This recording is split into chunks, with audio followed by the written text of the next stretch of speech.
So glad to have you. You are on Face to Face, and I am Reverend Dorothy Boulware. I am the special projects editor for the 130-year-old Afro-American newspaper. We are old people. We have been around a long time, and we are happy this morning to be having a few minutes with Dr. Suzan Johnson Cook, a longtime friend and just a great light in the community. How are you? I'm wonderful. Just want to give a shout out to your CEO, Pastor Tony Draper, and to all of you, and certainly to you. I realize I'm half of the age now of the Afro. That's something. But I am so ignited and excited to be with you. Thank you for having me. Well, you always have something going on. And so tell us what I want to ask you a couple of things, but I want to talk about what's happening tomorrow. Can you tell us a little bit about that? Sure. In New York, we're going to celebrate the 40th anniversary of the lunchtime services that I started way back when I started my ministry. Mariners Temple Baptist Church, we called it Lunch Hour of Power. And then we moved to Wall Street and we called it Wonderful Wall Street Wednesday at the old John Street Church. But tomorrow, Bishop Johnny Ray Youngblood, who has also started a lunchtime ministry, is having me to celebrate the 40th anniversary. 212 Tompkins Avenue in Brooklyn. So I am so excited. Well, it's good that we are an international news media, so everybody will get the word out, and this will be playing all day, so folks will know what's happening in New York.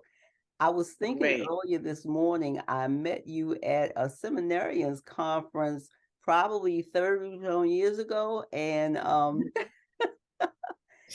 yeah, you have been doing so many things. So first did this and first did that. So you were the first woman to pass the Mariners. Tell us about that. Yes, in 1983, Mariners Temple called me as the first African American woman to be elected to an American Baptist church in its 200th year history. So I had this little church, it was an old church in Chinatown, and I was asking God, why, after all the churches I passed in Harlem and Brooklyn, why I got Chinatown? And it ended up being the best place. It was God's place. And from that pulpit, the lunch hour services started, the invitation to come to Harvard, the invitation to come to the White House, all came from that one pulpit in Lower Manhattan. And so you know what, I've learned to stop questioning God and just say, God, what's my assignment for now? So Mariners Temple Baptist Church was my first pastorate. I usually do still question, but then I say, what is it now? Because he's No, I'm always trying to. I always ask to clarify the assignment. I'm totally. God's got my heart, my life. You know, I'm totally in His will. So it's not a question of God, am I called? Do you really mean this? It's really kind of. Sometimes I say, for real, God, you know, because the places I end up are not places I could have gotten on my own. right, And usually the assignments have been tough. They've right. never been like, kind of easy breezy. So, but I've learned, I believe God knows who He can have for trailblazing, people who can handle that. I believe God knows who He can have for being the first in many things, because ultimately we don't want to be the only. We want to be the ones that blaze the trail that others can walk on. And so that's who I am, and that's who God has assigned me to be. I know some of our younger people know you as having been sort of the faith ambassador for the Obama administration. What did that involve?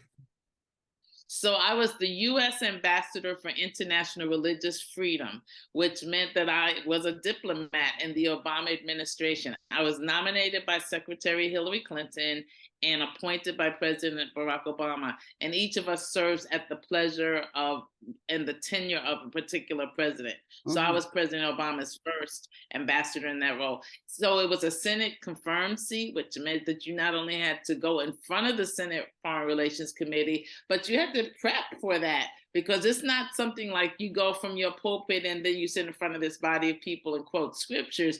It's about whether you know the religious freedom issues, the international religious freedom issues all over the world. And you're given 199 countries, you're given the entire globe. So you have a staff, of course, but you have to really be on top of what's happening, particularly with religious persecution around the world. So the countries that are doing well and don't have any problems, they're still part of the youth of the world, but we focus on, usually there are 10, 11, or 12 countries of particular concern. And these are countries that have been brutal and just continue to help not allow people to worship or wear religious attire. And so those are the ones you concentrate on. And then there's some in the little wider circle who may not be on that countries of particular concern list, but they need some help. So those are the ones you're sent to. I call it going into religious war zones. And so it's usually hostile. It's usually not very welcoming. So you don't go in as the preacher, the Baptist preacher from the Bronx. You go in on assignment to serve the president and the secretary of state, and you have to understand your assignment. So many people from the outside was like, oh, she's the religious ambassador for Obama. Well, you got part of it. I'm the international religious freedom ambassador, and you have to be really clear on your assignment. So not only do you report to the secretary and the president of the United States, but Congress also has issues in the countries that they're focusing on. So it's really, you have to be astute, you have to be well prepared, and you have to be strong. So your prayer life certainly is strong, but I also have prayer warriors around me for the days you're going so fast that you need somebody to lift up a prayer and get a prayer through for you. Sure. So it was a great assignment, and I'm a diplomat for life. But I praise God that I even had the opportunity to sit in the first African-American president's leadership role. Yeah. I'm thinking as you're talking, who would even think of such a thing to prepare for, per se, as a young minister in training or something like that, that would even be an opportunity. Right. I mean, even when Secretary Clinton got there, a lot of us really didn't know what the position really was about, because it wasn't written into legislation until 1998 under President Clinton's administration. So it had been particularly a very conservative white male role. And, they kind of made sure that there was a place in government for them. And here I show up as this Black Baptist preacher from the Bronx and a female. So all the things that were kind of counter conservatism. But then I was in the role. And interestingly enough, when you're in a role, people comply. And so I had to sit with conservatives, and they had to sit with me. And so you understand that the country can run without these partisan issues if we have one goal in mind. And for many, we had one goal in mind. And I sat with everybody, liberals, conservatives, every religion, or everybody who said they had a religion had to come to that table. So it meant even atheists or people who believed whatever they believed or non-belief. Right. And so I had to form the Religious Freedom Roundtable, which meant I sat with Baha'is and other religions that we normally wouldn't sit with, Mormons, what they call the Moonies, which is now the Unification Church. Right. All of that were part of my portfolio. So I was stretched, I was stretched in ways that I could never even imagine. And they were stretched by having to sit with this woman they never imagined sitting with. Yeah. So God is awesome. I'm thinking as you're talking, we talk about speaking in tongues, but you had to speak a lot of languages, not just out of your mouth, but out of your mind too. You had to be prepared to talk to people on all different levels. Yeah, I mean, a diplomat, and I think, my parents' upbringing was amazing. How they brought me up was amazing, because we emerged from poverty to the middle class and then to the upper middle class. So they sent me to public school, and then they sent me to private school with these upper rich people. And then in 10th grade, I was able to go abroad and study in Spain, becoming bilingual, just at the point when America was really becoming Latinized, and my neighborhood had a lot of first generation Puerto Ricans moving in. And so I think God prepares you at each stage for what you're going to face. You don't know it yet because we can't see the future, Sure. but to give it to be all in is what I say to the women in ministry I work with. You know, be all in. Don't just All give me in. part. And there's a hymn that says not in part, but the whole. The And I whole. think that upbringing was incredible. Yeah. Two parents who were sharecroppers in this generation who never thought they would finish college and never thought their children's children and children would finish and go to these heights. My brother became the first Black assemblyman in the Bronx, New York at age 26. I Wow. became the pastor of Mariners Temple at age Age 26. 26. And so you have these young people, and their parents are like, teach us, teach Yeah. us the places you've been in. And so it was an incredible upbringing. I thank God. My parents are both deceased, but every day I wake up, I thank God for them. I wear my mother's ring. Okay. And I'm my father's height. I have my father's build. So my parents are with me every day in every way. Yeah. You are not, but you are not siloed. I think that's the word we use now in terms of ministry. Your ministry spreads abroad. Talk about how you are dealing with women in business as well as in ministry. Yeah, so ministry is really equipping people to go to another place, to be able to handle society, the society that we're in, whether it's pre-COVID and now post-COVID, but it's Right. also to be able to walk into the rooms where God has allowed us to go. And Mm-hmm. so I am the CEO of the Global Black Women's Chamber of Commerce. It's the first chamber that focuses solely on Black women-owned businesses. There are lots of chambers and they do lots of things, but I'm a third generation Black business owner. My parents started the longest running African American family owned business in New York, and it's now in its 60th year. Started in our basement. So all of the kids, we negotiated, we wrote checks, we went to the bank, we transacted, we helped put uniforms. My parents had a security guard agency. We helped fit people for uniforms, men and women.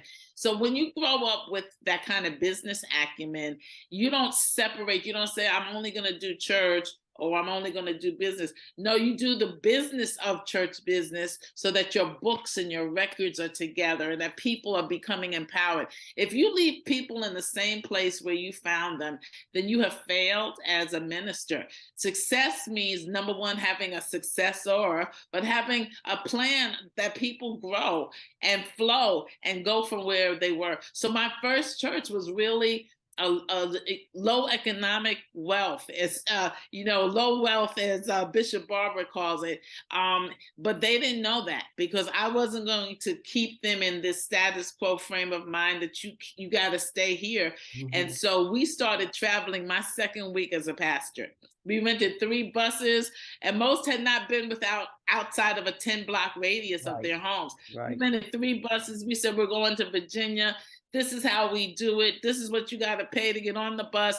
This is what we do when we get to the hotels. This is what we don't do when we get to the. And as we grew, we were able to see a change. We sent the first generation to college. And had to convince their parents to let them go because their parents had not been. But it's about always growing and flowing. So the Chamber of Commerce is what I do on the business side. And the Black Women in Ministry, the Real Black Women in Ministry grant I received from the Lilly Endowment, is the first generation of Black women pastors who can mentor the next generation of Black women coming into ministry. And so, we're serious. I'm like, be all in, show up for the cohorts. It's not just for you to get a stipend and to say, I want to be like you. No, be the best you can be and make a difference in your congregation, in your community, in your family, in this world. So when President Biden says we're fighting for the soul of a nation, we are, but we're also, you have to fight. You have to put some energy into that. And being a New Yorker, we're born with fight in us. We're born with fight. And so my thing is give it everything you got, give it everything you've got. And when you look back at age 66, from where you started at 23 and 26, you can say, God, thank you for letting me through 4 decades, touch people's lives, and to see the change that happened in their lives. So that's what God's done. I pray I see some of them tomorrow when when we have the lunch hour reunion. But you know, Mm-hmm. many have gone on to be with the Lord. Mm-hmm. Many have been part of the workforce, and you know, the workforce has changed, and jobs have moved, and many have retired. So I'm excited though that there's a new generation that wants to continue lunch hour services. You know, that blesses people in the middle of the week, in the middle of the day. What better legacy is that? Couldn't have a better legacy than that. It's wonderful. We know when we see you, something's going on, something brand new is happening. There's some transition going on, and we're all blessed by it. I thank you so much for taking some minutes with us today on Face to Face. And Thank I you. And do hope when we to see see you, we you. see. I said when we see you, we know some things are going on too in the media. So thank you for having me face to face. You are a media gem, media royalty, and I thank you. And the Afro certainly is legacy. 5 generations through. Now I understand a 6th generation is working Mhm. there. That's what makes the difference, that we don't just stop and each generation has to start all over again, Right. but you make it possible that there's intergenerational wealth and media. And so I thank you for having me. It's been my joy. And my joy also. Have a wonderful Tuesday and a wonderful Wednesday tomorrow. Thank